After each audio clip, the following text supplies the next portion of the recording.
大家好，一個 medium 介質嘅臨界角 critical angle 咧係好重要噶，因為呢個 angles 咧劃分咗兩個區域啊。如果入射角 angle of incidence 咧係細過 critical angle 嘅話咧，反射 reflection 同埋折射 refraction 咧係會一齊發生噶。但係如果 angle of incidence 係大過 critical angle 嘅話咧，咁就會只有全內反射 total internal reflection 發生嘅啫。咁到底我哋要點樣計呢隻 critical angle 出嚟呢？我哋就有請師生 Snell's Law 嚟解釋一下啦。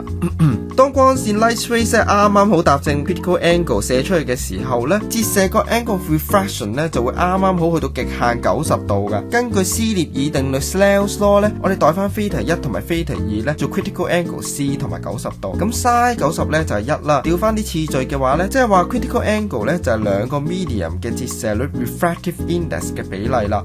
咁如果光疏介質 optically less dense medium 係空氣 air 嘅話，又或者係真空 vacuum 嘅話咧，我哋其實可以代 n2 做1嘅，咁條公式就會簡化到咁噶啦。即係話咧，一個 medium 喺 air 或者 vacuum 之中嘅 critical angle 咧，就係1除以佢嘅 refractive index再 shift side 咗佢咧，就會計到噶啦。